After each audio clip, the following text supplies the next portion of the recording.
À 6 heures du soir, il était roi de France. À 2 heures du matin, il n'était plus rien. 17 août 1661, Nicolas Fouquet, surintendant des finances, s'apprête à recevoir la grande noblesse d'Europe et quelques-uns des plus grands esprits de l'époque dans son somptueux palais de Vaux-le-Vicomte. Une réception magnifique, mêlant promenade, souper, comédie et feux d'artifice enchanteurs. Parmi les invités, Molière, Jean-Baptiste Colbert, Jean de La Fontaine, Madame de Sévigné et bien d'autres. Mais surtout, l'invité d'honneur de la soirée, le roi Soleil en personne. Nicolas Fouquet était un homme charmant, qui a toujours aimé les fêtes somptueuses, les jolies femmes et la poésie.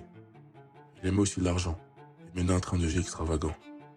Dès le début de sa carrière, il a su se rendre absolument indispensable au roi. C'est pour ces raisons que lorsque le cardinal Mazarin mourut en 1661, Nicolas Fouquet s'attendait à lui succéder. Au lieu de quoi, le roi décida d'abolir le poste. Ces décisions et quelques autres indices firent comprendre au surintendant des finances qu'il n'était plus dans les bonnes grâces du roi. Il lui fallait donc regagner ce qu'il avait perdu. La plus grande réception jamais organisée allait être un hommage au roi, qui serait l'invité d'honneur. Revenons donc en cette soirée du 17 août. La réception battait son plein. Molière avait écrit une pièce pour l'occasion dans laquelle il jouerait lui-même. La fête commença par un somptueux banquet de 7 services où furent servis des plats venus d'Orient. Un orchestre enchaînait les musiques en hommage au roi. Après le banquet, on se promenait dans les jardins du château, là où les statues et les fontaines avaient été construites par le nôtre, qui sera plus tard l'une des têtes pensantes de la construction du château de Versailles. La fête s'étendit dans la nuit, et tous s'accordèrent à dire que la réception était l'une des plus incroyables qu'ils n'avaient jamais vues. Quelques jours après, Fouquet fut arrêté par le chef des mousquetaires du roi, D'Artagnan.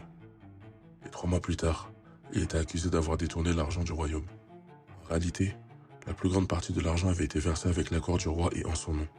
La vérité est que Louis XIV, le roi Soleil, est un homme puissant et arrogant. Il ne pouvait souffrir d'être comparé avec qui que ce soit, et encore moins avec son surintendant des finances.